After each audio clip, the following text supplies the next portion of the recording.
Okay, everybody, welcome back to Goblin Comic. Hang on, let me fix my studio.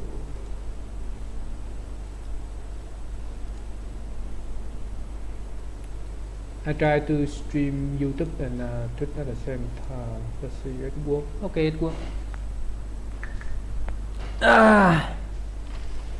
Hold on before I do any drawing. Let's use some reference image. As you can see, I two of my character, Colin and Iris.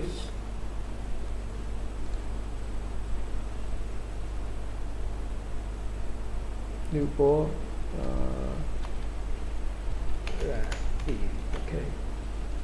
They Scott layered Maple and Dipper from Gravity Falls.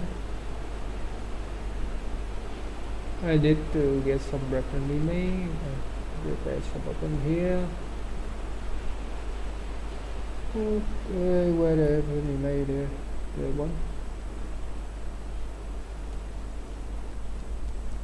Just needs basic understanding of the clothing.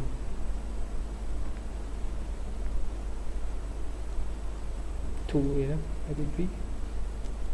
Nah, two enough.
What happened? Why my tab got low?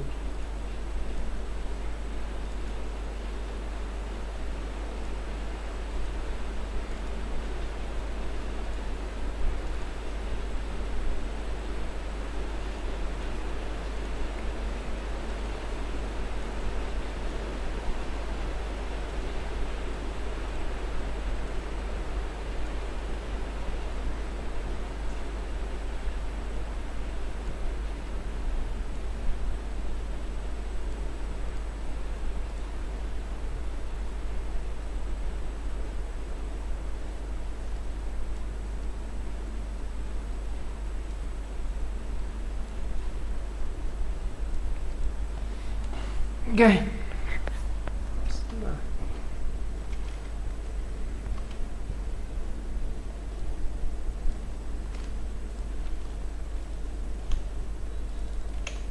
Let me do my thread. Halloween almost there.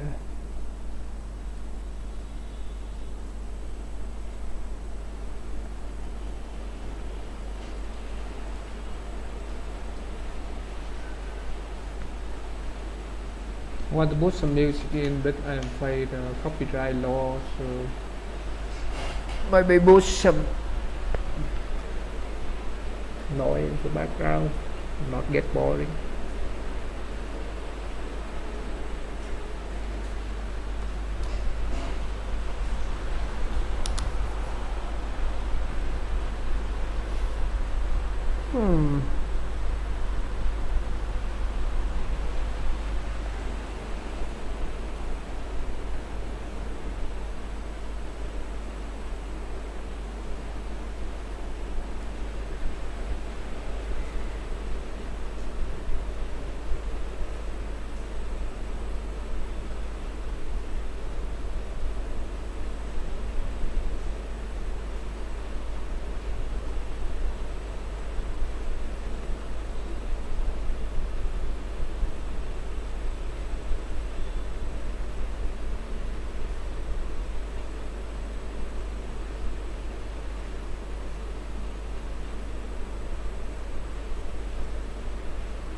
most powerful mediums ever created. This merger of imagination and technology has introduced a fundamental evolution in human interaction. And now represents a culture of 2.4 billion gamers connected worldwide. Yes! But just 20 years ago, the console that kicked off the era of online gaming in the living room almost didn't exist. You ever want to make hardware? No, that's one thing that we decided not to do. The idea that Microsoft could ever create a game console was seen as a bit of a joke. Microsoft. They wear khakis, and they're boring, and their office, and their windows. Might as well call it nerd box, right? I can't imagine how it could be better. A new console was seen as a risky bet There it is. at a company not accustomed to losing. You're proposing taking money away from Windows in order to fund some game system? That is an insane business to get into. It was fear, uncertainty, and doubt. We're gonna make it, aren't we, sir? This is the story of how a passionate group of gamers forever changed the course of a corporate titan. They saw the future broadband internet to the television set. Like, you can do that? And Bill says, we should do this. We should let these guys do this. And the journey to get that controller into our hands. This is going to be the most badass thing you can imagine. Fire at will! Think about the way you could tell stories with that. No matter where you are in the world, we can all be part of one bigger community. We need this. This is like the hotline for us. You take it for granted now, but back then this was like science fiction. We weren't sure how we were going to do it. Xbox, watch TV. Oh, God. Oh, hell no, Microsoft. Gamers are not going to be tolerant of any level of bull at all. The risk here was enormous. You're always just one catastrophic bug away from not making it. I remember thinking, hey, maybe we're in over our heads.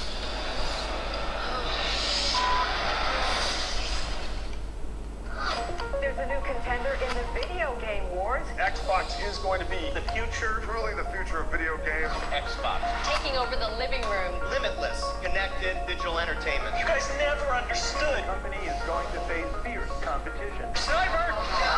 It's a ticking time bomb. Makes me very nervous to actually play this for you. Xbox getting a major overhaul. A bold vision for the future of gaming.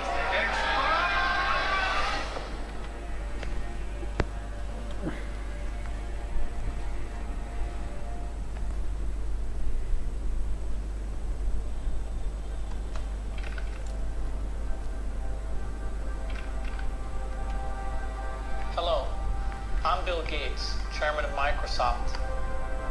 In this video, you're going to see the future. Microsoft first came up with the Windows concept back in 1983. I'm going to show you real quickly a couple highlights from the product. The graphics interface is an integral part of this new generation that take PCs much further than they've gone before. When I came to Microsoft in 1987, the average age was 27, and I was 27. We were an amazing young company with an amazing young founder in Bill Gates. He knew business better than anybody out there, and he also knew technology. He was able to synthesize things that nobody else in the industry could. It was incredibly fast-moving. It was the kind of place where people didn't hold back. For someone who just wanted to really let loose and grow and learn, it was an amazing place. Bill Gates and the team back then were the disruptors, which was exciting and palpable. We just thought of ourselves kind of the rebels, kind of, you know, where the big companies like IBM were these huge companies, but we were this little rebel group of hackers, you know, doing this cool work. I'm very optimistic about where we're going. But that really changed in 95. Windows 95 has taken over computer stores. They were online in the middle of the night. Personal computer users packed into stores dying to get their hands on one. When Windows 95 launched, it was like a coming out party for the whole company. Microsoft made a thing that everybody in the world wanted. It was like air to me. It just was. It existed and you needed it. In today's world, you can't make it without a computer. Has thousands of programs that some of us may need. I can run 3 or 4 applications at the same time. Windows 95 is so easy, even a talk show host can figure it out. By the late 90s, Windows was dropping $1 billion to the bottom line every month.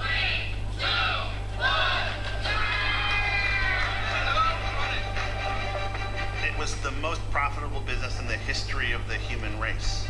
I don't think there's ever been anything remotely like it unless you count the Spaniards going to the New World and like literally hollowing out a mountain made of silver. Microsoft, which has a business relationship with NBC, is the most powerful engine in the new age of computers, a giant cash machine, and it strongly disagrees with the government. In the late 90s, we were sort of the bad guys, the Death Star. The perception of Microsoft, I think generally, was not great. They were in the middle of the Justice Department monopoly issues. We were the big gorilla in the room on most subjects. And so people viewed us as sort of the big bad tech company. By 1999, 90% of computers worldwide used the Microsoft Windows operating system. They were untouchable, without comparison or viable rival. We've been successful in the operating system world, built a huge PC business, built Microsoft Office into this big business. We were the tech behemoth. Windows overtook that industry and transformed the world. But during that period, disruption was coming from all sides.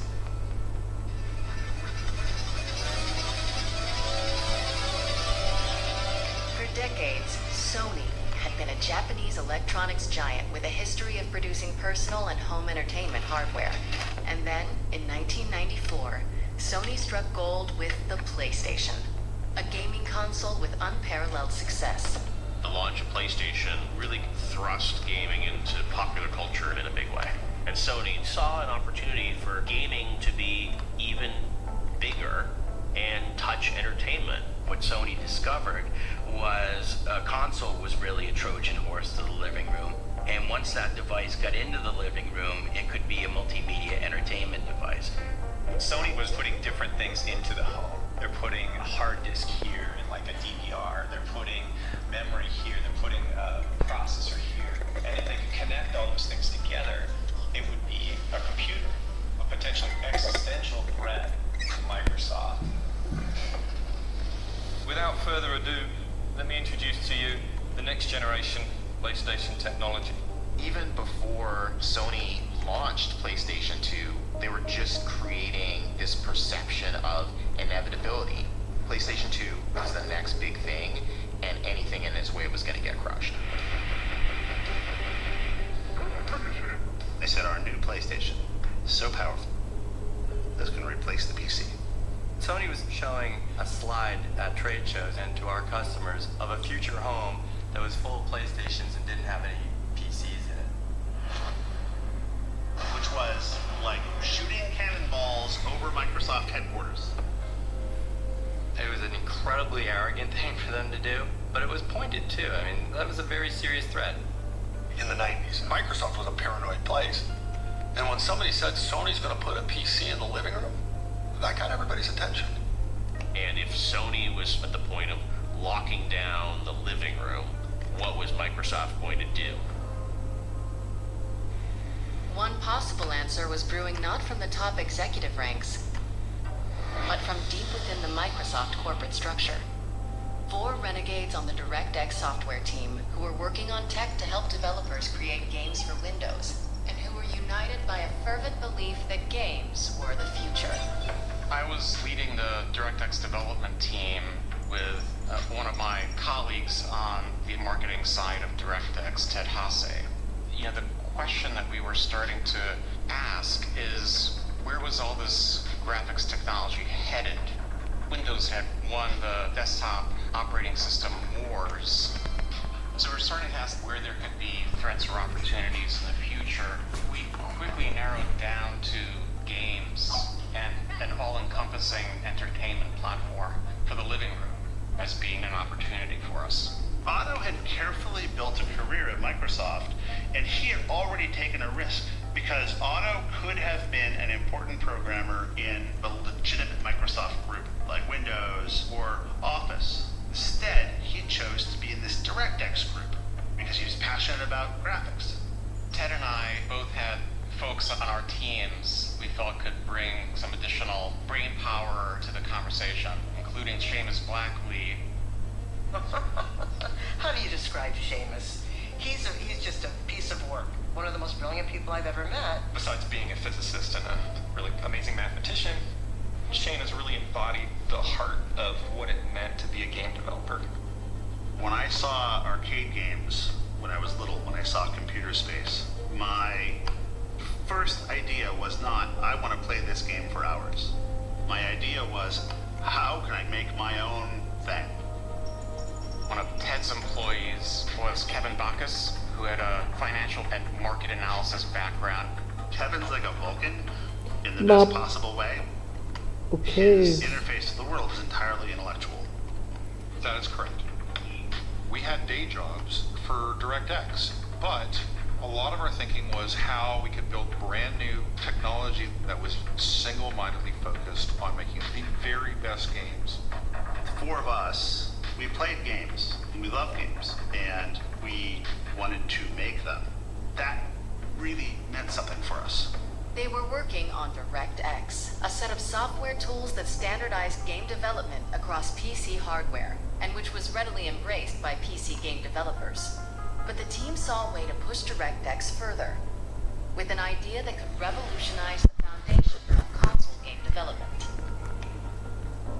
With Windows and DirectX, we have the platform that everybody wants to do the work on to make the games. We already have the entire infrastructure of everything you need to create all this technology sitting on our platform. If we could only create a single hardware standard, a box designed just to run DirectX, it gave us the idea that we could produce better games than Sony and Nintendo and Sega. At that time, Japanese game consoles had very proprietary chipsets, and they just didn't work very well for Western developers. The instructions on how to use it would be in Japanese. What the DirectX group was proposing was, there's a better way to do this. We're going to use PC architecture that you're familiar with, which is just going to work out of the gate, so they could spend more time crafting and building their games. They had an incredibly developer-friendly story. You already know how to write these games. If you've written them for PC, you can write them for console as well. That message. The four of us, we were on a journey to get support for this crazy idea around putting a DirectX-powered box in the living room to deliver interactive content. We were trying to crash meetings and get traction on this thing. We were an annoyance. Nobody knows who the hell we are. And we were constantly discovering super important people who were roadblocks or who wouldn't get it and who didn't think games were important. You're proposing taking money away from office development in order to fund some game system? These people dreaded having meetings with us. No surprise, displacing the stated direction of a company at the scale of Microsoft was not a trivial undertaking. Realizing that who you knew inside of Microsoft was at least as important as what you knew, we brought in the guy who could try to build support for the idea of Microsoft building our game console, Nat Brown. I had a lot of time spent talking with different teams and working with kind of long-term strategic planning. Nat had an incredible network of connections. He opened up a lot of doors for us. Nat was sort of like our Obi-Wan Kenobi, this wizard figure who would show up and go, oh, I know who you need to call. You need to talk to the guys in this division or that division. He knew the structure to Microsoft. It's been nothing but a fight to figure out how the place works. One of the first things Nat said was we needed a proper code name. Something that would plant in people's head and take on a life of its own. Nat said, well, isn't it really a DirectX box in the living room? I'm like, yeah, it's like a DirectX box. That's what it's about. And we just put up on the board, let's call it the DirectX box. So we had this awkward thing in our mouths all the time. It was a DirectX box. And I remember saying, that's too long. It's just Xbox. And we liked that. That was our code name as a stand-in until we had something better come along. We built a business case that showed how big this business could be. To get buy-in on that, you have to distribute it. You have to go socialize it. My trick was getting our stuff in front of executives to make them say, I want to understand this business. The team set their sights on a logical choice. A senior executive who spoke their language, literally. Yeah, I'll play real quick. Ed Fries was a Microsoft lifer. He joined as an intern. Ed had been critical in the development of Office, one of the biggest franchises, even at that time, that Microsoft ever had. He had this passion for games. He loved games. He programmed a game at a very early age. When most high schoolers were getting their first minimum wage jobs, Freeze was already cashing royalty checks from his first game. So let's take a look at this high-quality product. A clone of the hit arcade game Frogger, aptly named Froggy. Highly original, as you can see. Yeah. When I left Office to go run the games group, people told me I was committing career suicide. Thank you, that's it. Good night. They said, why would you leave Office, one of the most important parts of the company, to go work on something no one cares about? And when I got there, running the games group, I found out they were right. No one cared about what I was doing, and that was awesome. In 95, the games group was really small. It was like 20 people. In a lot of these tech companies, there's not as much respect given for those other disciplines. Microsoft at the time didn't care very much about games. I think we were just more of a hobby. We were gamers working in like the bowels of some Microsoft corporate building. Our goal at the time was to push Windows as a gaming platform. I always felt like I was doing underdog stuff, and that's actually what I really enjoyed. I enjoyed trying to bring Microsoft from behind in PC games. After Windows 95 launched, we had to wear these t-shirts that said Microsoft knows games. You know, it was obvious. We didn't really know games, otherwise we wouldn't have had to put it on our shirt, you know what I mean? Choose your favorite form of world domination in Age of Empires. But after a couple of years, we launched Age of Empires. It was kind of crazy what a fascination that game became. And it was one of the signature PC strategy games for years. That was actually a huge success for us, and we started to do some acquisitions, and we were growing our publishing business. As we started to ship more quality games, we finally got to the point where we were respected in Microsoft, and people were like, okay, Microsoft actually does know what it's doing when it comes to games. And took a broken games business and fixed it and made it profitable and found a way to do it at Microsoft. These are difficult double black belt Aikido moves. Steering the tiny PC games division into a profitable department had won Ed the trust of Bill Gates, and yet Freeze himself wasn't satisfied. Our PC market share was growing into the teens, and at the same time we weren't doing anything in the console space, and that to me seemed like a bit of a waste. You know, there was this huge market out there. One day these guys from the DirectX team walked into my office, and they pitched me on this thing, the Xbox, and basically what they pitched was a disguised PC. I thought, oh, this is great. This is like a bridge for me to get to the console business. This box that will run a native version of DirectX, which is the part of Windows that's really focused on the game developer, was revolutionary. It's going to be easy to port to this machine, easy to take my games and make them run. Unlike running on PlayStation at that time or a Nintendo machine that were just very alien hardware compared to a PC. Ed understood all this game development is happening on the PC. We wanted to make a console that was specifically designed to be easy and fun to make games on. And if the most creative people did their best work on your platform, that's really good business. That's a good idea. Basically, I said, you know, I'm in. I like this idea. I want to help you guys. The DirectX team, these were troublemakers, upstarts. They didn't have these reputations that Ed had as sort of born and bred to work at Microsoft. They didn't really have any political clout within the company. It was, I think, a big win for them to get me on their side, from my point of view. This unlikely alliance would bring the Xbox team closer to the biggest test of all, pitching Bill Gates. And that opportunity would come sooner than anyone expected. When Sony unveiled the PlayStation 2, they started talking about how they were going to be the death of the PC. A new concept that we'd like to introduce going into the next century, our EE, the emotion engine. It was like, what a great name. Holy crap, you know, an emotion engine. Our new CPU architecture significantly outperforms even the fastest Pentium 3 architecture that's in the market today. They showed beautiful fighters, models twirling around. They showed 1,000 delicate rose petals falling from the sky to show just how many polygons, just the raw math that this behemoth of a device could process. And guess what? It's got the power of 1,000 suns behind it. For Microsoft, that really crystallized what the stakes were. And Bill asked the DirectX team to do an analysis of these claims that Sony had made. As you can imagine, getting on Bill's calendar was next to impossible. I felt a huge sense of pressure to make things happen and make them happen quickly.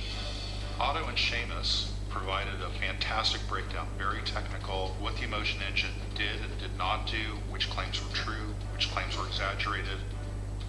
And at the end, they very audaciously slipped in a little mention of the fact that, we could build a console too. And we put together what we thought at the time was a pretty compelling argument. Gates had been curious about the viability of a Microsoft console, but it wasn't until mid-March of 1999, just 1 week after the formal announcement of the PS2, that the possibility was finally starting to percolate amongst the company's elite at its annual leadership retreat. Semiamu was Bill Gates' annual Think Week to think about strategically what sort of projects did they want to greenlight. One of the programs that you do at this 3-day offsite is a idea generating effort. We all sat in a room and people could propose a topic for a breakout. We would write down a question and we'd stand there with our question in front of us. People moved around and everybody voted what topic they wanted to work on. And the question I wrote down here was, what if the cable companies like AOL and Sony all got together and they all pooled all the subsidies that they were paying to acquire customers. They put out a box for free because it would be so ubiquitous and so highly wanted. That's all I said. If they could get it into the home as a game console, it would be like the comet that hit the Earth and wiped out the dinosaurs, meaning the Windows PC. I got a big line of people behind me on that one, including Bill, and off we went to start talking about it for a couple hours. And so we had a sort of a 2-hour thrash on pros and cons of video game console, what was the state of play with Sony. And coming out of there, Gates just called it. He wanted me to look into what we should do about it. Thompson's big question resonated with Gates, and a call went out to the entire company looking for anyone who could answer. It was sort of an all-points bulletin to senior managers all over the company saying, anybody working on any of this kind of stuff? And so in March of '99, the DirectX team and every other group in the company that touched games in any way was brought together for a meeting to talk about whether we should have a comprehensive game strategy for the entire company. We took that opportunity to say, listen, not only do we have a perspective on this, we actually have a presentation, a PowerPoint deck that we'd like to share with everybody that says what we, the DirectX team, think the company should do. And obviously that created a great stir at the meeting. Nobody was expecting that. But it was a great surprise to us to find out there were other parts of the company that had aspirations of doing the same thing. I was running a team in what was known as the Windows CE group. Windows CE was an operating system designed to run devices like handheld computers or even game consoles via a partnership we struck with Sega around their last game console, which was the Dreamcast. We had a pretty capable hardware team. Some of the guys in that group had worked at 3DO. Have you experienced the awesome power of the Panasonic Real 3DO system? And that was a legitimate game console, albeit one that was not a success in the marketplace, but it was a legitimate console play. Together, we had the hardware expertise, and we had a proposal for what Microsoft should do next in the console space. Obviously, these guys think they know how to make a game console and that they should do it instead of us. We opened the door and Bill's interested in a game console, so now they're going to edge us out and they're going to step through the door. They were funded, they had a name, they had leadership, they had executive support. Their argument was, we already know how to do this. What do these kids know? Go with us. The DirectX team was young and hungry, full of tech know-how and vision. But Windows CE was well known within the company and had experience on their side. Suddenly it was a race to try to get the most legitimacy inside of Microsoft, where the winner was going to be the one to bring a game console to market. And it came to this big battle with Bill.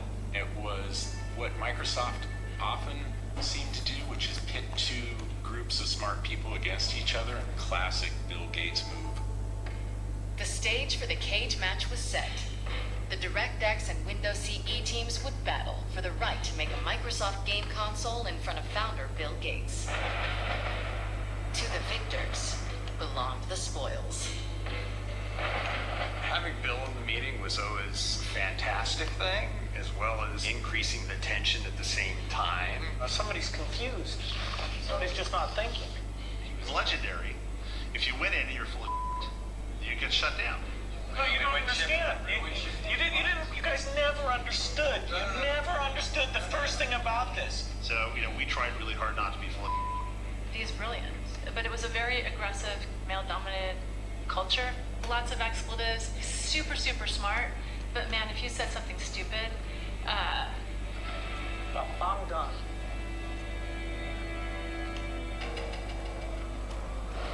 Round one. From my group's perspective, we felt good. We thought they didn't really understand the console space, so frankly, we discounted them a little bit. Ready? Fight. We proposed something that aligned very much with how business was done in the game console market as it existed. You gotta meet the market where it's at. The WinCE guys were sort of like preaching the model, but the model isn't very interesting. In their pitch to Bill, as we're sitting there horrified, they're basically talking about recreating the 3D or making a game console similar to everything else that's on the market. And we're like, you don't enter a market and copy what the competition does exactly. You enter a market to disrupt it, to do stuff they can't do. Windows CE presented, and they talked about this device and blah, blah, blah. And then the DirectX team got up and presented this vision for Xbox. There were two things in our plan that we thought absolutely critical to the success of Xbox and games on Xbox, which had never been done before on a game console. Number one, a hard drive. That would be important not only to save information about the player's state and what accomplishments they had done, but also so they could store large amounts of data somewhere and be able to access and change that over time. I remember there was a big debate about should there be a hard drive in it, or not a hard drive in it. We were the not hard drive folks. We didn't see the benefit of it. The second component that we thought was absolutely critical was Ethernet. The Sega Dreamcast was basically the first console in history to have any kind of online component to it. But theirs was dial-up internet using a modem. That was the technology at the time. We realized that that was a short-term solution. What we wanted to do was to point towards the future and integrate Ethernet and high-speed broadband internet to the television set. We wanted to bet on the future rather than on the present. The ability to connect machines to each other and to the internet was a core part of the DNA. We were pitching a very traditional game console, and the Xbox team proposal, as I understood it, it sounded to us like, hey, we're going to take a PC and we're going to go build a console out of that, and it just didn't seem credible. It's just not the way the business worked. Final round. Fight. These two groups came at the idea of building a game console in very, very different ways. So this meeting got really contentious. We have to watch these guys like on our plan and tell us it's not going to work and talk to Bill about how game consoles really work. I'm waiting. I'm like, come on, Bill, kill him, shut him down. They're full of He doesn't do it. I wanted to see the Bill Gates of old. I wanted to see Old Testament Bill Gates, the guy that was famous for throwing people out of meetings and telling them never to come back and telling them they're the dumbest person in the company. To my horror, Bill sat back and stroked his chin and was very thoughtful. Bill said, well, I think both teams raised some good ideas. We didn't seem really that impressed. In front of that audience, we realized we had to bring out every stop. The guys from the DirectX side knew that you don't go to a Bill Gates review without showing something really spectacular. And so, leading into this meeting, none of us had slept for like a week. We made this little device that had relatively old PC technology with a game console-like case on it. And we modified Windows. And we're like, a hack that like tears open a hole from the bottom up and exposes the hardware. It was a bunch of PC components, a game controller, and it was literally just held together by chewing gum and hay. Soldering stuff, stripping wires. And this was like, in the back of our car or like, on the floor in a conference room that we were making this stuff. An ugly timer on it that showed Windows booting up from power. Booting a PC 20 years ago would take like 3 minutes. It could take longer. It could take 5-6 minutes. These guys played with a PC, pulled stuff out that wasn't necessary, changed the BIOS, and turned it on. And so it booted in like 3 or 4 seconds. Bill Gates almost jumped across the table. He was so excited when he saw that. Bill immediately looked at us. Why doesn't Windows boot like that all the time? Yeah. Bill wanted to see it multiple times. He's like, turn it off and do it again. Turn it off and do it again. I saw his jaw drop. This is a guy who knows more than most people in the world will ever possibly know about PCs. Saw a PC, probably for the first time, come on immediately. And we had a software emulator of a PlayStation that had been written for Windows. So you can imagine the executive's surprise when we took a PlayStation disc, stuck it in the Xbox prototype, and immediately Tomb Raider came on screen in all its glory. It bridged the gap of believability. It made the idea of Xbox seem tangible and real and achievable. The DirectX guys were stuntmen, and they played the game a lot better. We, frankly, I think, underestimated what they were going to walk into the room with. That meeting wasn't a great outcome for us. The Windows CE guys literally said, it's not fair, we weren't given the opportunity to make hardware. And somebody said, eliminate him. Well, nobody told them to build hardware, but they did. Unfortunately for the Windows CE team, they brought a PowerPoint to a demo fight.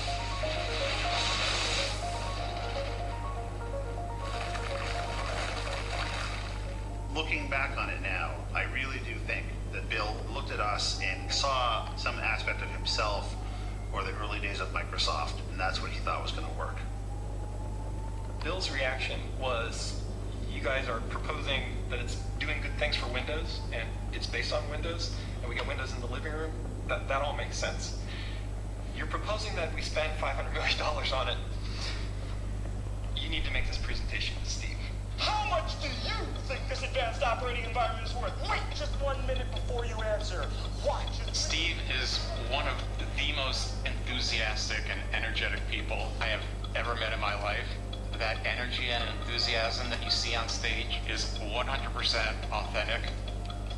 At the time, if the biggest fan of Xbox was Bill Gates, the biggest opponent was Steve Ballmer. Steve, as a good businessman, liked to make money. He liked, big bold bets, but he liked big bold bets that would pay off. This was right at the time when Bill was transitioning the CEO role to Steve. And they had already agreed for a couple of years that if Bill came up with some crazy idea that cost a lot of money, that Steve should get a chance to say yes or no on it first.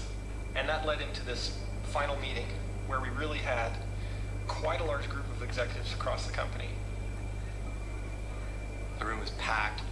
There were a lot of different constituencies there, all the way from the field sales force to the most technical side of the company. You had a lot of people very, very interested. Steve's a big guy, and Bill's in there, and you're in there with these two super famous guys who hold your destiny, and Steve is really upset that we wanted to take this risk. Ballmer understood very well where Microsoft's bread was buttered and where the money came from. We were a company known for productivity software. He didn't want some video game, or even the fact that we made video games, to threaten the very lifeblood of the company. Steve looked at the Xbox idea and saw insanity. He went to his whiteboard. He said, okay, what's this going to cost? What's the hard drive going to cost? What's the Ethernet port going to cost? What's the graphics chip going to cost? And he totaled it all up and said, there's no way you got, what's your reserve for returns? Reserve for returns, what does that mean? Well, we freely admitted that we didn't understand the first thing about hardware, but we were gamers and we were game developers. Our entire careers have been built around games. We knew that 3D gaming was taking off and online gaming was just around the corner. And the best and brightest in the game development world, they were moving all their thinking from the PC to consoles. We had the opportunity to go create something that was going to take all of the equity, all the goodwill, all the technology, and all of the programming tools that had ever been created to make Windows applications and carry it forward to the living room. And that was the product that we were proposing, Xbox. Looking back at that moment, what Steve and Bill were seeing was the future passing Microsoft by. You know, Microsoft was thought of as this dominant company of the era, but success or even survival was anything but preordained. If Microsoft didn't grab this opportunity, that Microsoft would be on the wrong side of the future of tech. It made everybody step back for a second and think. The console business was something that we needed to seize. I think that that was where Bill and Steve realized that they needed to move forward with Xbox. An incredibly electrifying moment. We'd finally convinced Steve. Bill was convinced. They've done an outstanding job so far. I think Bill did have a view that software running on hardware in a family room could really bring some unique experiences into the home. We could start with video games, but it could go many directions from there. It was really an opportunity to recapture the soul that Microsoft had at the beginning, to create that revolution, to create that new platform.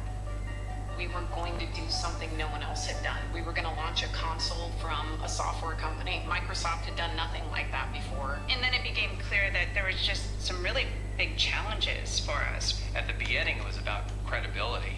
We had a task ahead of us to ensure that we were taken seriously in the game industry. This equation of power, performance, and price. You have to come correct on every single part of that, you know, to be successful. There were so many tasks that had to be done on both the hardware and software side. We realized that we needed to have a leader. It was clear to all of us that that person was Rick Thompson. He had asked the best questions, the most insightful questions. We wanted him to be part of the answers. So Rick was brought in as the seasoned senior executive who had experience in hardware with peripherals, mice and keyboards, and he had to construct a plan and a go-forward strategy. My comment at the time was, I'm not big enough for this job. But a couple days later, Steve Ballmer calls me into his office and says, let's get this straight between the two of us. This is your job now. You're making a big splash. You say you're getting into this consumer market. You know, if that doesn't work out well, it can really give the company a huge black eye, and that would be very difficult to recover from. The risk here is enormous, the amount of money we could lose on this project. And for me, it was fear, uncertainty, and doubt, because you got a business guy who's going to try to figure out a business model with my little team of people who help me with the hardware business. You've got 4 people coming over from DirectX. None of us actually knew the rules of the game that we're playing. And we basically just stood there and looked at each other and said, oh, like, now what do we do?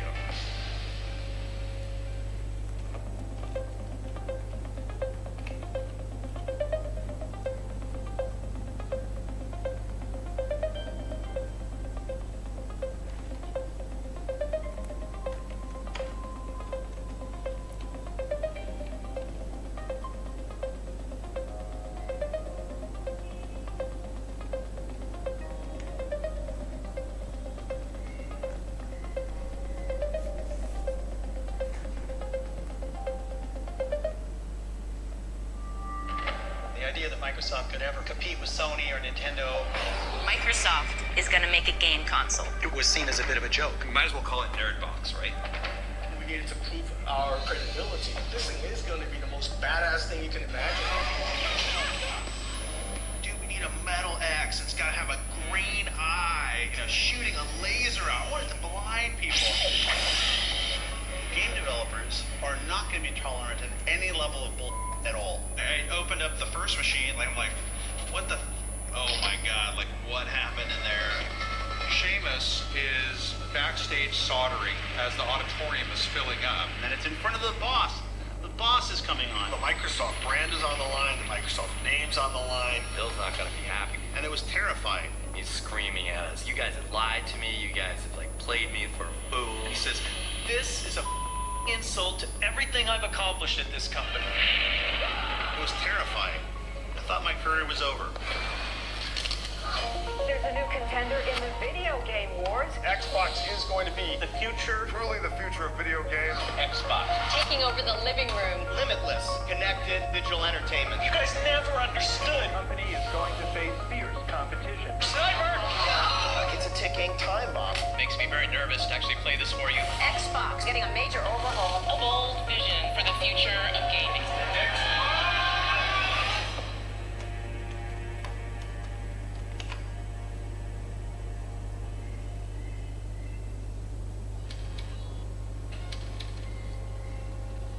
Meet the Microsoft Mouse line. There's a mouse for everyone, whether you're an expert or first-time buyer. Let's start with the basics. I joined the hardware group back in 1987. I ran it for 13 years, hired 300 people into the group. And by 1999, we were doing $600 million worth of business a year. Rick was working for me running our hardware business. Think mice, keyboards, we had some speakers, we had this thing called Interactive Party. That's super duper. At some point, Steve Ballmer shows up and says, Rick's gonna go do this business exploration. I want you to help sort of supervise and support. Steve Ballmer tells me that Xbox is my new job and is very convincing about it. Having been in hardware all of my career at Microsoft, I need to understand how this is going to be a good business for us. Do you ever want to make hardware? If you want to be a great software company, you have to be only a software company. You can't dabble in other things.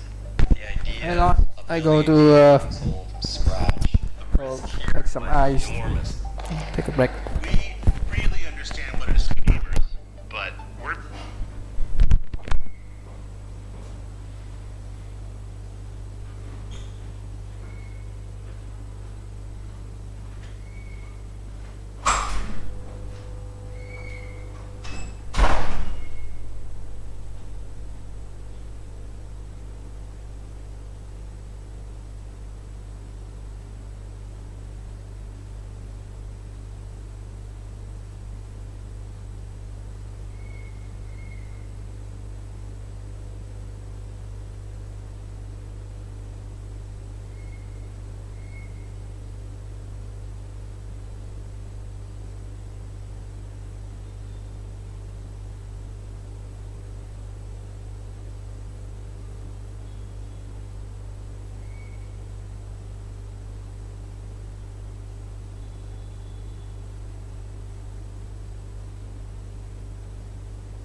panicking, like we have to figure out how to build the hardware.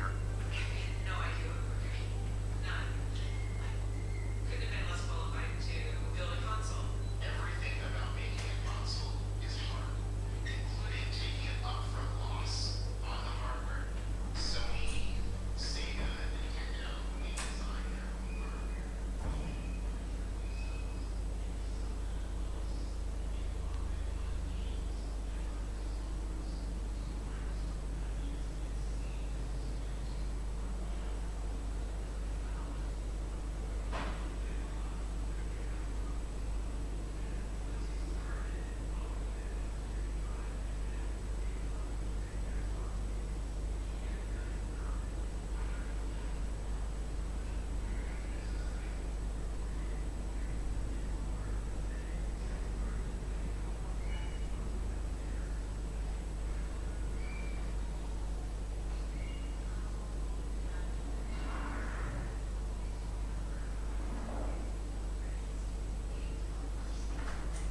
Those gatekeepers require Microsoft to make a flawless debut at the world's largest game developer conference, GDC.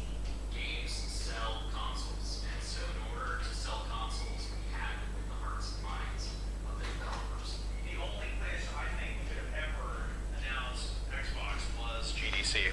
The next GDC would take place in March of 2000, so the Xbox team had only 11 months to design and deliver a functional prototype. Time is running out for Microsoft to get on the board. If they didn't announce by GDC 2000, they were going to be ceding too much of the playing field to Sony. They had to do it. And there was still one massive problem to solve. Who was going to build the console hardware? The plan had never been for Microsoft to do it alone. The only way that we could actually get Xbox made properly was to go to the people that were really good at building hardware.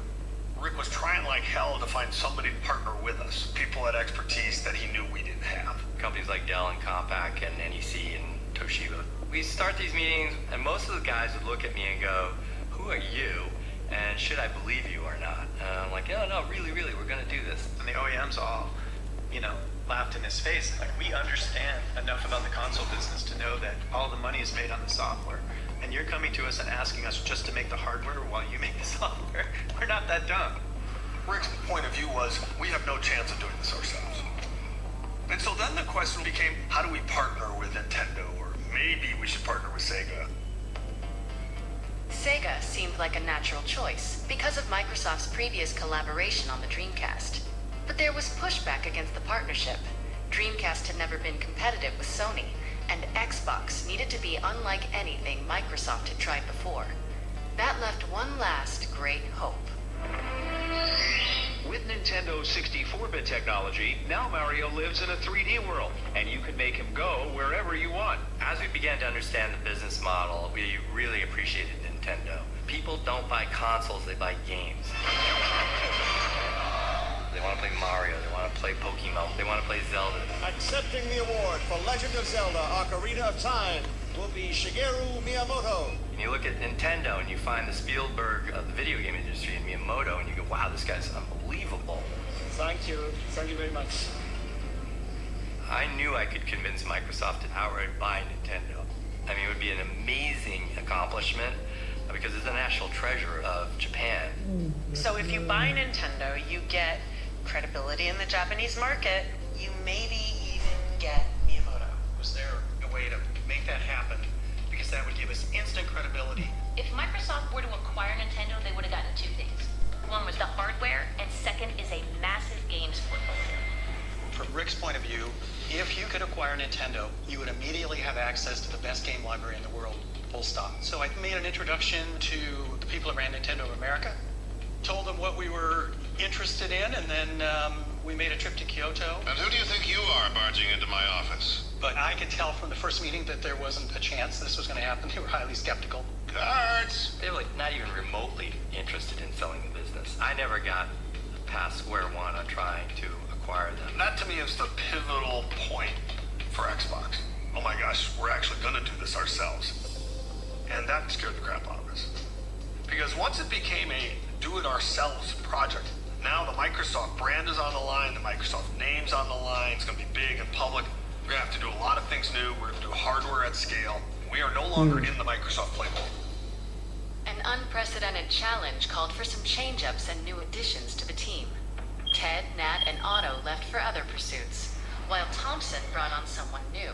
Someone known within Microsoft for delivering complex projects against impossible deadlines.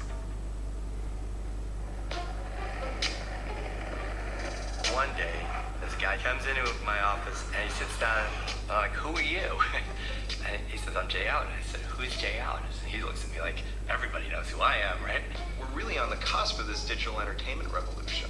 So while for 25 years now, Microsoft prided itself on making the world more productive, now our challenge is to blend that with making the world less productive. You know? He was seen as a futurist that had a lot of credibility internally at Microsoft. There was, the famous internet memo. He sent Bill Gates this memo that basically said, hey, Bill, we gotta wake up because this thing called the internet is coming and it is going to transform commerce, it's going to transform society, and it's going to be powered by broadband connections. And so we made a huge bold bet by putting a broadband connection in the back of the Xbox. Everybody thought we were nuts. You have to remember, back in 1999, less than 5% of the U.S. households even had broadband. But I remember Jay saying, we're going to bet on the future, not against it. He had a vision for where online gaming could go and what Xbox could become. And Bill paid attention to Jay. Well, it's very hip to be on the internet right now. With the right team together, Xbox needed the right operating system, and that was a little tricky. And political. It's just amazing how popular PCs are. Windows had been the catalyst for Microsoft's meteoric rise. Games, word processors, calculators, calendars, all running faster than ever. Bill Gates had been won over to the team's pitch on the understanding that Windows would power Xbox. But the team knew that Xbox needed to be leaner than a PC. Windows was an all-purpose tank. Xbox needed a street racer. One of the things that makes Windows great is that you can do lots of things at once. You can be running Word next to Excel, next to IM, next to Photoshop. And so the idea was, if we're going to put a video game console in the living room, it's going to run Windows. Once or twice a week, we'd get pings from all sorts of different groups around Microsoft. Office was kind of the notorious one, saying, hey, I hear we're doing a console, I hear it's going to run Windows. What do I have to do to get a build of Office running Windows? I bet people would like to edit their Word documents while sitting on the couch. What's the rating of this? Okay, so we had to do two things. One, we had to tell these groups off. That is not what this is. If you actually think people want to sit back on their couch doing spreadsheets, it's not going to happen. At the same time, we needed a lot of code from these groups. So we had to tell them off nicely. You're dismissed. Oh! The services that Windows provides are really valuable. But the most important thing for games is speed.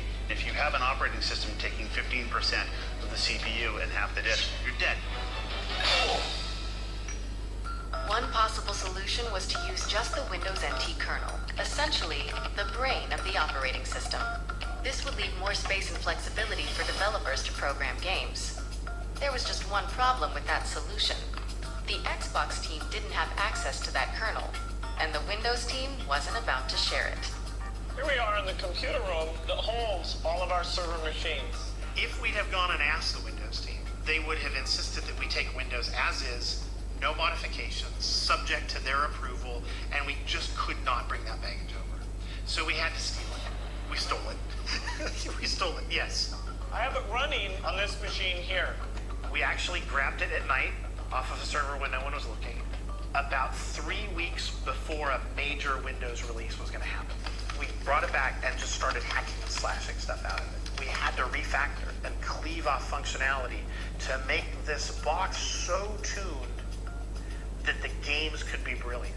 What started out as a 4.5 megabyte working set for the kernel got that down to about 200K. So a tiny fraction of what Windows is actually made it over to Xbox. You could call this the evolutionary approach. It becomes clear that what we're going to do is not what Bill and Steve thought they had approved.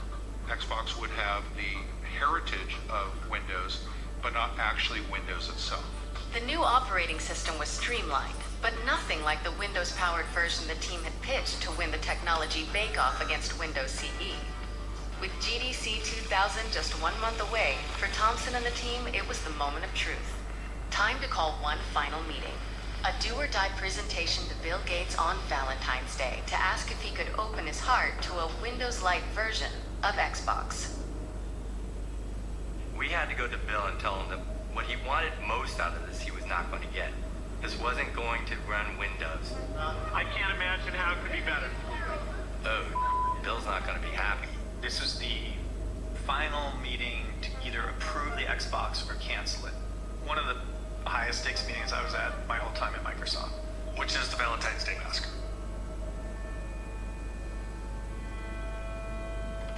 It's like a 4:30 meeting. Rick, Thompson, myself, Ed Freeze, Jay Allard are the 4 Xbox folks there. Steve's in.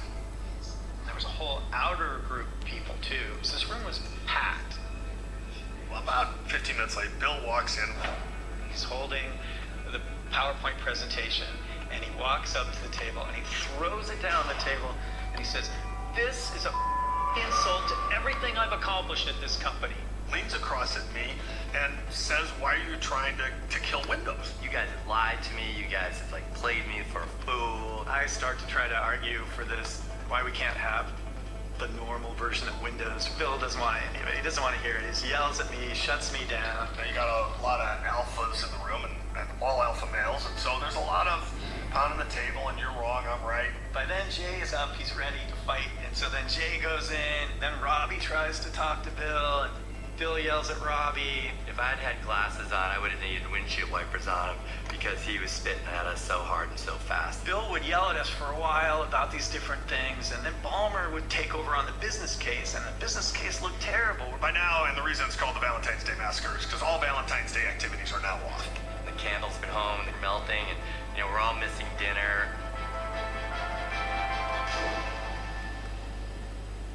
And the meeting gets to this sort of crescendo, and I said, okay, well then let's not do it. We haven't announced anything. So that led to another hour. And then somebody says, what about Sony? Microsoft had owned the den and the office. How cool! And the thought of Sony owning the rest of the home is offensive to Bill. But the Xbox, it's the antithesis of everything that Microsoft is. It takes all of the hardware burden onto us, so it's really hard to make business sense of it. That's equally offensive. And what's going on with Bill and Steve was figuring out which of those was least offensive to them. Bill kind of pauses, and he thinks, and he says, I think we should do this. And Ballmer's like, yeah, we should do this. And then they start getting excited. It starts going back and forth. We should do this. We should let these guys do this. Bill's like, okay, we're going to give you guys everything you asked for. Really want you to be successful in this project. You have all my support. And that part of the meeting took 5 minutes. And I turned to Robbie, and I'm like, Robbie, that was the weirdest meeting I've been in 15 years at this company. All I remember is Kevin Bacchus coming by and basically saying, we're doing it. We're doing it. The system was going to get built. Hundreds of millions of dollars would be spent marketing it. Even Ballmer said, once we say yes to this, we're saying yes to this. This is real. This is as real as it gets right now. We're going to book the speech at GDC. Bill Gates was going to go on stage in front of the world and announce it. And it became very real when Rick Thompson sent an email saying that Xbox had been approved for an initial funding of $1 billion. With $1 billion on the line and less than a month left until GDC, Xbox's big debut had more riding on it than ever. The team set to work creating a prototype and recruiting game developers to the platform. A monumental task for a software company that didn't have much street cred. When it came to console gaming in the late 90s, there was no perception of Microsoft. They weren't in the picture. But when it came to the PC side of gaming, Microsoft had a reputation. Ed Freeze had built Microsoft Game Studios and kind of organized the studio structure by genre. We had like a role-playing studio. We had a sports studio. We were doing golf. We had a basketball title and we had a baseball title. But it was around the time we shipped Age of Empires that we started to really get respect. You've built a glorious empire. It was just a beautiful game. It was beautifully scored. Age was a great game. It was a ton of fun. Everyone loved it. Age of Empires is a grand franchise. But if you talk to somebody that likes to play Super Mario Brothers, it's really kind of a different customer entirely. And I think that they didn't necessarily view Microsoft as being in the gaming business. Here we go! To recruit console game developers to its unproven platform, Microsoft had to innovate development tools that would rival the competition, making game developers an offer they couldn't refuse. We were all about what we were giving the game developers to work with to create the greatest games ever made. The PS2 was really unfriendly environment to developers. Seamus Blackley and Kevin Backus and Ed Fries, they were saying, we're going to fix this. So more of the money is going on the screen, not just trying to figure out the convoluted hardware. And that was like, really? I mean, it was like oxygen. This was going to do things that the PlayStation can't, which meant to me, we could tell more stories, create characters that people care about, and create worlds that would be very difficult to do on the PlayStation. It's time. We know at this point we're heading toward Xbox announcement at GDC. Game developers have to be excited so that they could talk to their other friends in the games industry and tell them, you know what? Xbox is legit. The innovations offered in the Xbox created a promising future for console game developers. But to deliver that future, Microsoft still needed to complete a working prototype to debut on stage at the Game Developers Conference. When Microsoft first started talking about doing a game console, everybody's willing to listen, but you need to see it. We had to create a prototype game console that was obviously not going to be the final design of the hardware because we didn't know what Xbox was ultimately going to look like, but at the same time, looked nothing like a PC. I had started working with the Hardware Guys Rapid Prototyping Group, which was literally in the parking garage. And they had like built a temporary structure and a bunch of parking spaces and like made it like a little office. So I went to this area where the artists were, and they were having a remote control car race in the office. Around the desk, going right around. And that's how I met Horace Liu. In a lot of ways, I work very scattermined. I don't really work on a linear path. Most of my days spent with markers and paper and just doodling.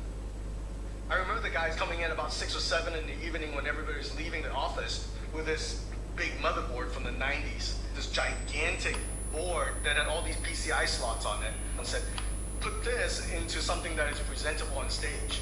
And I still remember staring at it going, what do I do with this thing? The traditional Microsoft product was very ergonomic centric. The mouse, the keyboard. But the Xbox was very different. It was about storytelling. There's a lot of people focused on what's this set-top box going to look like in my living room. But that wasn't what we cared about. Horace was really interested in what was happening when you got sucked through that screen. The role of the designer, it was how to tell the story at a glance. That Microsoft is about to go into a space that is brand new to what Microsoft was accustomed to. Telling people that this thing is going to be the most badass thing you can imagine. I would go down and visit Horace, and there would be scraps of prototype drawings and other pieces of vision work that he would have. The whole idea was this nuclear reactor almost, trying to hold this energy that's inside that is so intense. He's like, dude, we need a metal X that's got to have a green eye, shooting a laser out. And he's always going to use sound effects. So he's going to be like, I wanted to blind people, because that's kind of how Horace would talk about these things. That sense of escape and that sense of capability and power is what we're trying to create with this green portal. And inside there, everything is possible. That was how we wanted people to feel when it's on stage. You could have shown up to GDC and plugged in a PC and tried to tell people it was a console, and not a single person in the audience, I don't even think we would have believed that that was really going to be a console. So we knew we needed to show something beautiful. People got to be able to tell in an instant that this thing is called Xbox. What we ended up building was a 40-pound machined aluminum X that had been buffed to a chrome finish. These big, beautiful, shiny chrome X's, they were like these incredible taking literally a solid hunk of aluminum and carved it with a 6-axis CNC machine. That box took 2 weeks to carve and 1 week to polish. Building those metal X's was very trying. Drew and I just after work, get a can of kerosene, get a rag, and just keep buffing it. Rub until that thing was polished. Somebody brought it out into a meeting and took a towel off of it and showed it to us, and I was like, that can't be in people's living rooms. Everyone's like, calm down. It's a concept. And I'm like, okay, awesome about the green eye. How am I going to fit the components in there? What we ended up doing is, if you look at a PC, there's like this main motherboard, so we stuck the motherboard at this, on like one angle. We went to shave off the edge of the motherboard because it just didn't fit. We soldered the hardware together ourselves, borrowed space in the lab. I'm sure people looked at that and they're like, whoa, it's like this polished X, it's got this, amazing green eye. But it was the world's messiest PC build. Like, it was components like just jammed in there. And you're like, is it gonna work? Oh, well, work this time. I guess that's the one we'll take with us to GDC. And sometimes fossils forget about the people who actually make the games. And so we're here in San Jose, California for the Game Developers Conference to remind ourselves that without these people, we'd still be playing checkers. Announcing Xbox at the Game Developers Conference was like every Christmas morning rolled up together. Video game developers are upping the ante on creating realistic games. Microsoft upped the competitive ante, announcing a new concept, codenamed Xbox. At GDC, the idea was that Seamus would go on and basically be the demo guy, talk about Xbox, show the demos. But this was the first time that Seamus had stood in front of an audience of game developers and gamers since the launch of Trespasser. Before he came to Microsoft, we knew Seamus from his stint at DreamWorks on Trespasser. It was a personal passion of Spielberg. He was very involved in it. I'm in Steven Spielberg's office, and we're going to do a game that could be a spiritual successor to Jurassic Park that takes all of the principles of game design that I thought were important. Seamus really hit on this idea of trying to use physics to simulate a world populated by dinosaurs. I wrote a big physics system in order to make an island that was completely physically simulated. And then he's saying every leaf and every branch that you walk into in the woods is going to move. And that was kind of a dream that we're like, yeah, that sounds good, but how are you going to do that? How are you going to make that perform? Well, the end of the story was we're not. And I made every mistake in the book. You can read about this online, all the stupid things that I didn't manage in that project. And we shipped it before it was done. We shipped this broken game right into the jaws of the birth of internet gaming sites and the first fan sites. I personally just got destroyed online. And I had never seen anybody destroyed online. We know what that's like now. I thought my career was over. Everyone who was present in San Jose at the Game Developers Conference, they knew my failures with Trespasser. I remember sitting in my hotel room and I had to convince myself to just go show my face at this thing. And it was terrifying. The day of the unveil of Xbox, I took 3 Xboxes with me, like these metal X's, one for the stage and then 2 for as what happens if this fails. We hand carry these things down in transit because these things are fragile. The idea was showing live demos, proving that we actually had nothing up our sleeves. The game developers are not going to be tolerant of any level of bull at all. All the things on the screen were specifically to show game developers that this Xbox was far and away better than any of the other consoles that they'd ever seen before. And they have to be done in such a way where it's clearly interactive, clearly real, clearly running on the hardware as advertised. We hand carry them down. We set them up. We turn them on. The first one doesn't work. I opened up the first machine, I'm like, what the is going on here? Like something jiggling around that wasn't quite right, and you're like, oh my god, like what happened in there? So then we set up the second one. It doesn't work either. And the third one. None of them work. Seamus is backstage soldering, trying to get everything ready as the auditorium is filling up. He was looking on the verge of green. He just looked sick. I was like, well, maybe this is stage nerves, but then I realized, well, maybe it's also because all of our demo machines were completely deconstructed. We're panicked out of our minds because Seamus went on stage and talked to the most cynical audience in the entire world. If you took a photo from the stage of GDC, you would see, gamers and game developers, and they'd all look very excited.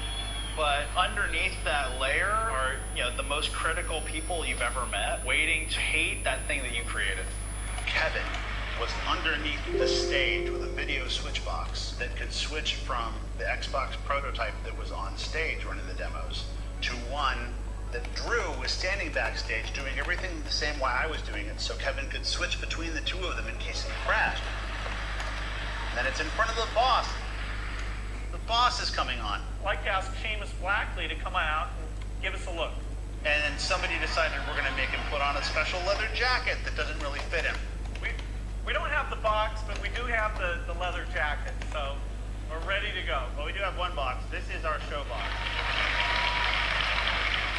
So now, as I walk out on stage with Bill G, the full weight of my failed game, Trespasser, all of my dreams in the game industry, the ridicule that I thought I was going to suffer at the hands of every game developer who saw me fail to deliver this great thing, all of that pressure came to bear.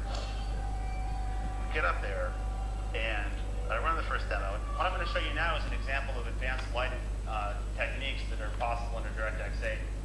We made a bunch of little toys that sat around your desk, like a little merry-go-round with dynamic lights. Complicated shadows drawn across very complicated objects. There are reflections, there's environment mapping going on. And all this is happening at full hardware rate. Another great example of that is our water demo. You can now see caustics on the bottom of a pool. All those things come from the power processing on a per pixel basis. And that's really what the big differentiator was for Xbox. This demo took, I think, a day to get running. And I can't underscore the importance of that enough. This takes Xbox from being a programmer-driven console to being an artist-driven console, a design-driven console. And that's really at the heart of the entire program. The demo, it had a joke in it. There's a classic Microsoft picture in the background. Oh yeah, baby, that's texture resolution right there. These were really smart demos and really ambitious. But when we saw the physics demo, I was like, wow, how's that computing? In my high school physics class, I would start with the image of chain reaction as demonstrated by the old ping pong ball and mousetrap demo. Physics was something that everybody wanted to do.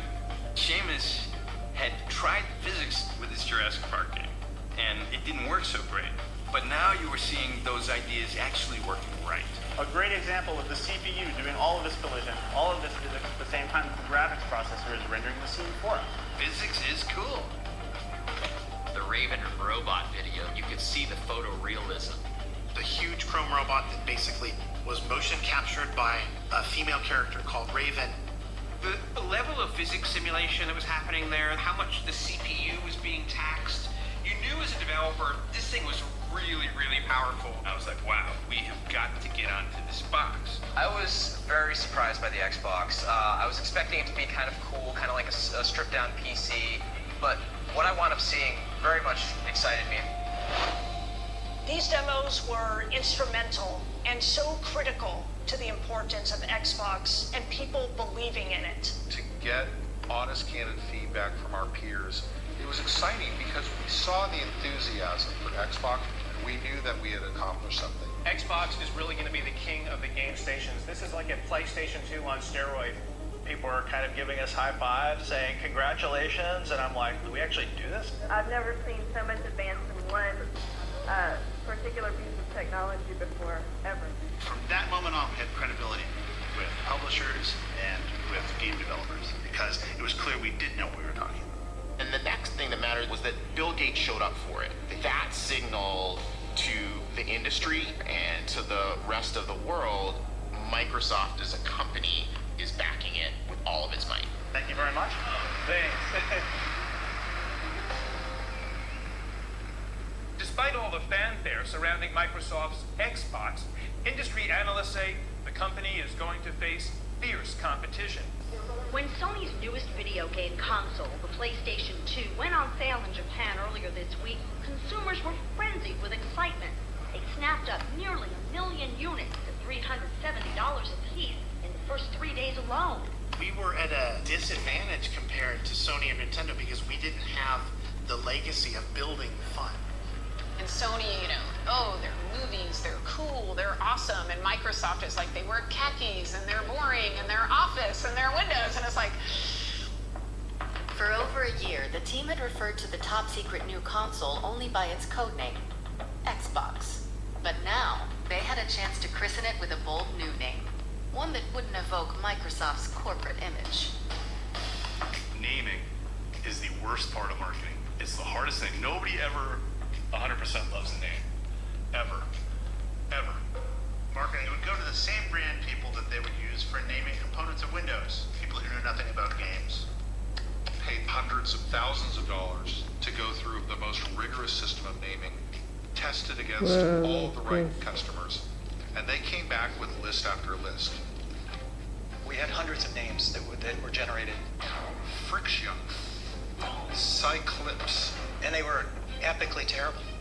Norbo, Infinity, Zod, XOD, Shock Factor, oh my god, Fireplug, Equestria, Vibe with a Y.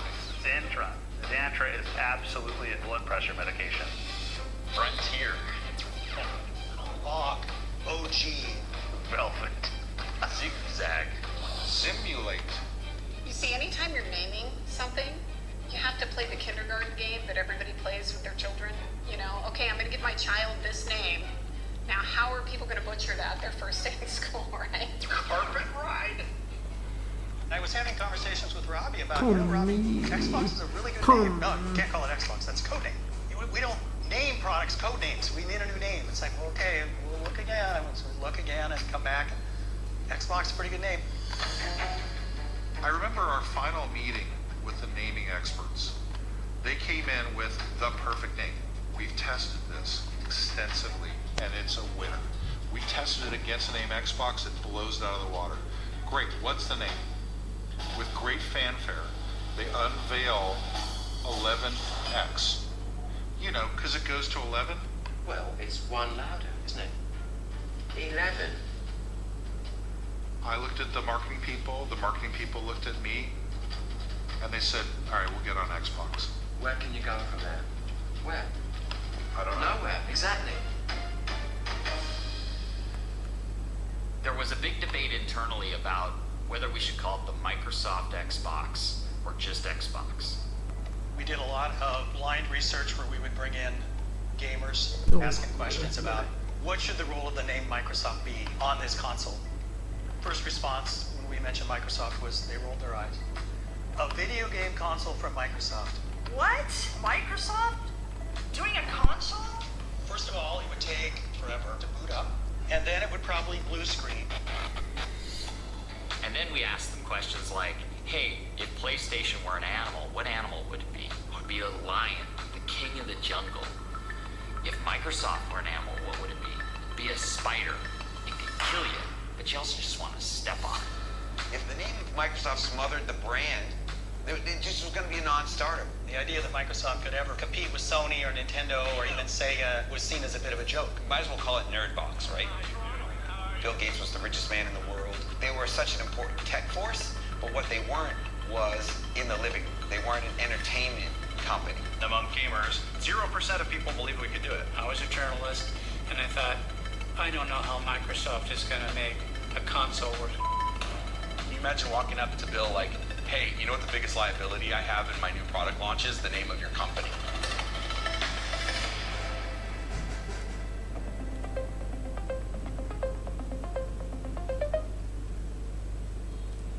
Let me find it. Let me watch it real quick.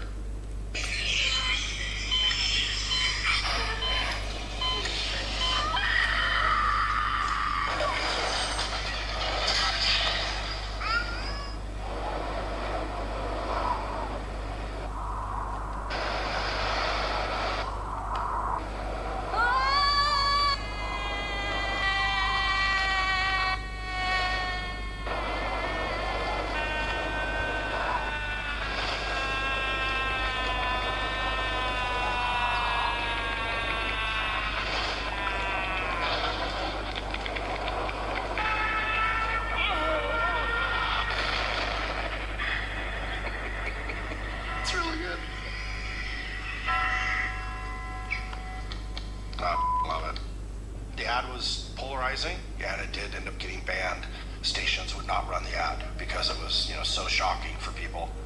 There was tension for the company to be doing this gaming thing because it was really different than really the image that the company was trying to cultivate. Some of the stuff like that, commercial, I don't think senior leadership saw until it was done. We don't talk about Microsoft Xbox. We just talk about Xbox. Because Microsoft was good on the funding side, but bad on the branding side. And if they wanted to go market it like they market Windows and they market Office, it was a deal breaker. It was not going to be successful. The games industry did not speak the same language as Microsoft. But if we were going to do this really hard thing and not lose billions and billions of dollars forever, we had to get it right. People had to have the belief that they were working with the Xbox team. And if that meant there was something slightly unconventional that had to be done, the Microsoft bureaucracy wasn't going to get in the way. There's a new contender in the video game wars. Xbox is going to be the future, truly the future of video games. Xbox. Taking over the living room. Limitless, connected digital entertainment. You guys never understood. The company is going to face fierce competition. Cyber! It's a ticking time bomb. Makes me very nervous to actually play this for you. Xbox getting a major overhaul. A bold vision for the future of gaming.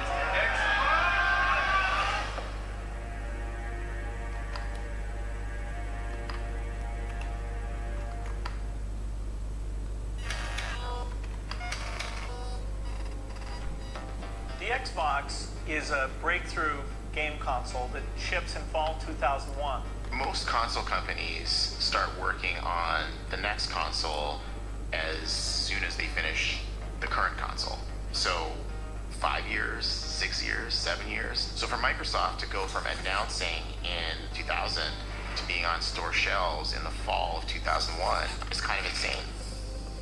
Before Xbox landed on store shelves, the team had to run a gauntlet of very public deadlines. A hardware rollout in Las Vegas at the Consumer Electronics Show. A first glimpse of Xbox games at Microsoft's GameStop event in Seattle. And finally, an event that brought the entire global gaming industry together to see what was new and judge it mercilessly. E3 is the biggest moment of the year for games. For new entrants, it was really important to show up and make a good impression. That E3 was critical for the Xbox, but a lot of what you're showing is beta software and beta hardware. Hardware that's not proven yet, or probably not even finished. A lot of things at E3 can go wrong. Adding pressure, the lead executive on Xbox development, Rick Thompson, had just left Microsoft, which meant Microsoft's mission to quickly deliver an industry-changing game console needed a new leader. The idea of finding somebody else externally didn't make sense. We had a schedule that is crazy to begin with. The project just didn't have the time for that. Nor did we think that somebody externally could sort of fit into Microsoft to make this happen.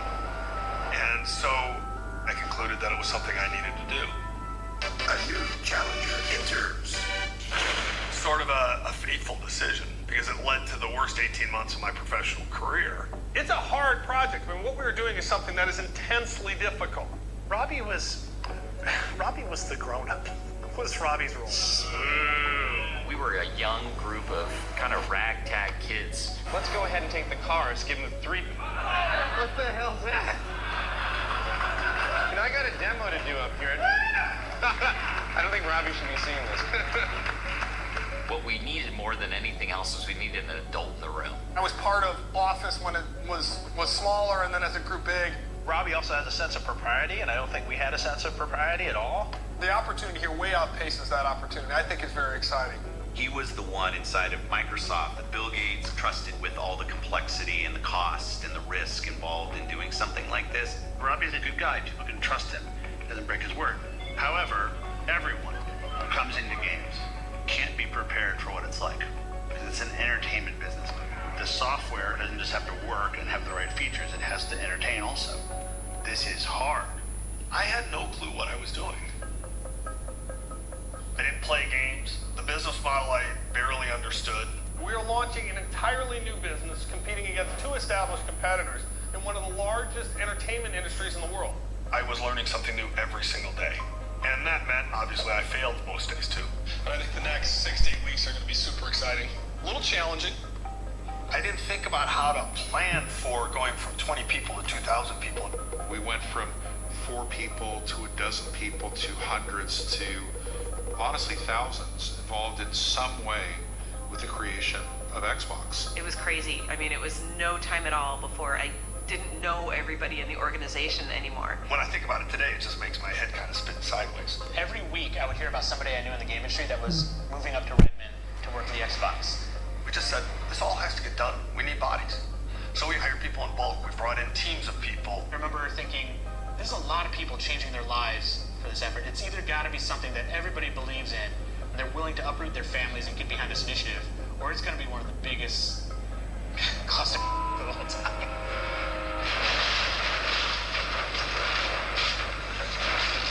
It became clear that we needed our own place because we were just going to bust at the seams.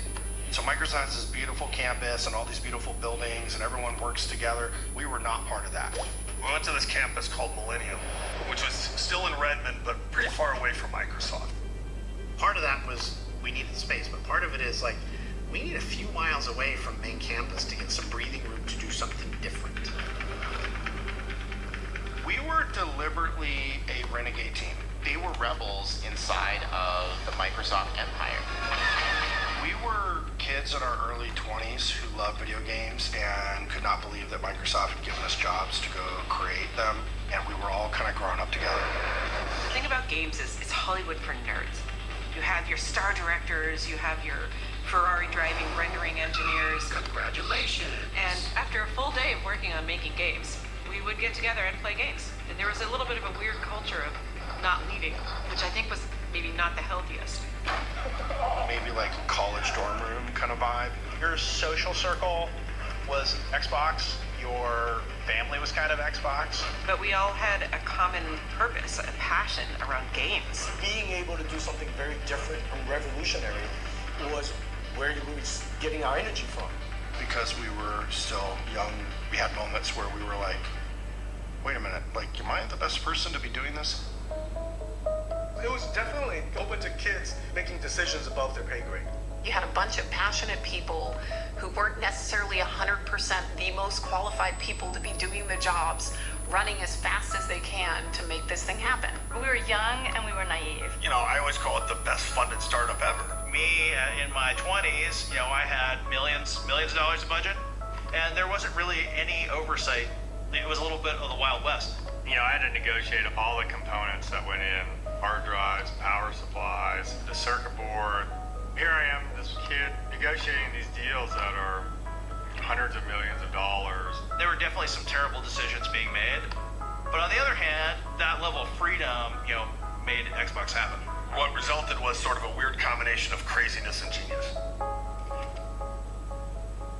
My recollection of that time was being so fascinated by watching this big company around us try to wrap its brain around what it meant to be an entertainment brand. We didn't have a lot of interdependencies with the rest of the company. It was Robbie, right, that had to go over to main campus and deal with Microsoft people. One day, some executives came to visit the studio, and one of those people who came was Bill Gates. I showed him my cinematic tools and how I wrote scripts and how I laid down cameras in the engine. Bill spent time with Marty O'Donnell, our audio director. Chief, whatever you're gonna do, make it quick. Rain aliens! Oh, Jesus, why'd you do this to me? The hopes of all the Covenant rest on your shoulders, Chieftain. He spent time actually watching Marty play some of the themes from Halo. Dietat. Dia 5.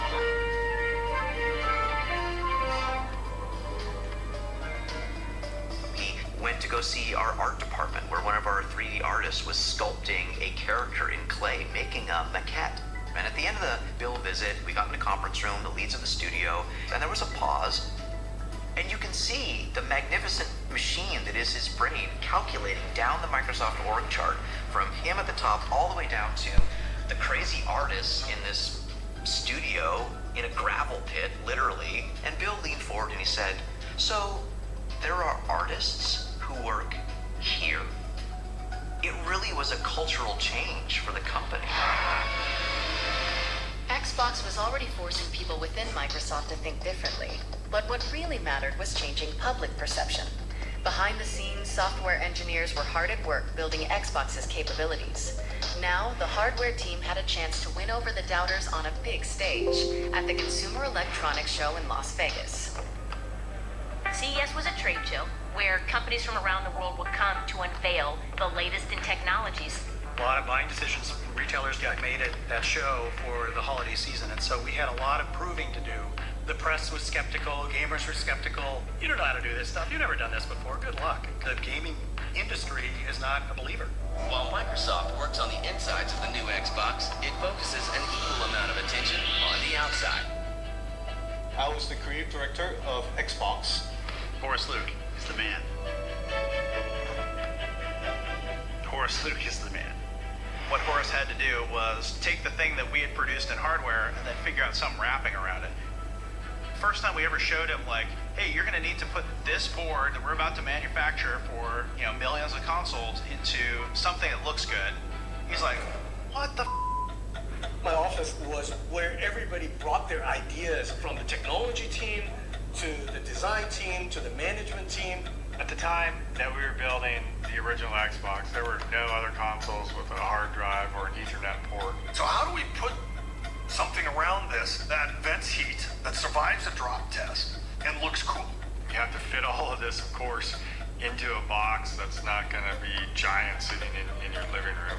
It was a constant battle between the different groups. I went through thousands of different sketches, trying to jam it and shrink it in every way possible into a box. I remember him saying, like, well, maybe we just got to slim it down. Like, you know, we'll just dress it in black.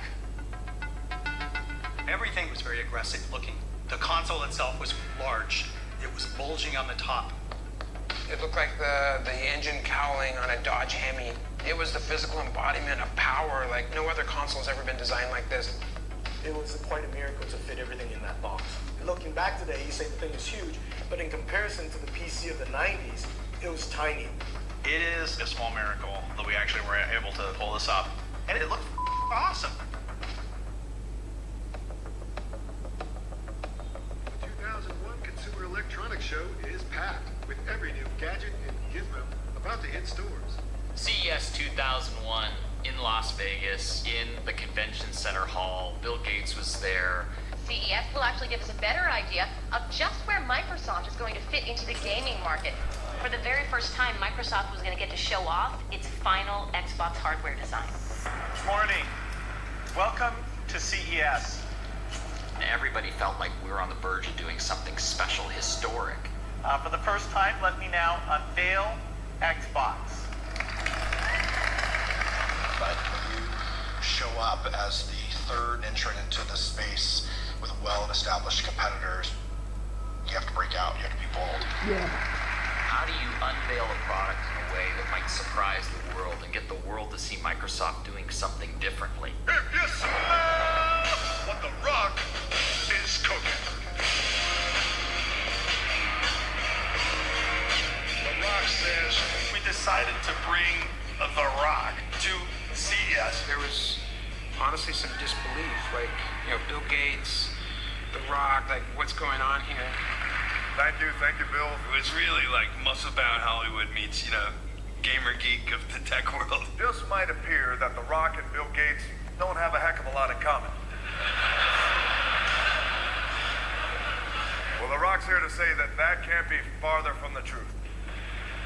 The Xbox is everything The Rock is. Cutting edge, powerful, exhilarating. And they were funny together. Like, it actually worked. And they looked like they were best friends. I mean, The Rock doesn't impress easily, Bill, you know that, but I'm pretty damn impressed with what we're seeing here today. And considering that this Xbox at this moment is only running on 1/5 of the system's power is very impressive. Bill, do you have any idea what The Rock would be like if he were only running on 1/5 of his power? Well, I would think that... It doesn't matter what you think, Bill. I'm sorry, Bill. It's just a force of habit. Rock apologizes. It went well. We showed nothing, technically, but it started to build the excitement. We gave it 5 out of 5 stars. We really like the Xbox a lot. You throw in an 8GB hard drive, a 10100 Ethernet adapter, and you basically have the most powerful system on the block. The Xbox is really slick. With excitement building around the console, Microsoft was under tremendous pressure to build a portfolio of hit games before the Xbox launch. By the time they had announced that they wanted to do Xbox to the time when we needed to launch was an incredibly short period of time. We didn't really have the luxury of saying, start building a game from ground up. That was almost impossible. What we were looking for were games that were partially in development, ports already in development. We went out and started to look for developers all over the world. A barnstorming tour across North America, Europe, and ultimately Japan to create some sort of excitement around the console and convince game developers in particular that we could be successful. All right, boys, let's roll. One day we presented a new idea from a small game publisher that had come to us and said, hey, we want to dust off one of the 2D games that we had done for PC. We're going to really invest in it. We think it's going to be really exciting. And these newly important executives in Xbox who would review all the pitches from publishers and developers, they said, I don't think that game they're going to be able to make the transition from 2D to 3D. They felt that it was complicated. They didn't really understand the user interface. They thought that it was based on a game that hadn't been all that successful. To my surprise, it was rejected. And that game was called Grand Theft Auto 3. It ended up selling 14.5 million units. It was the top-selling game of 2001 and would have been the top-selling game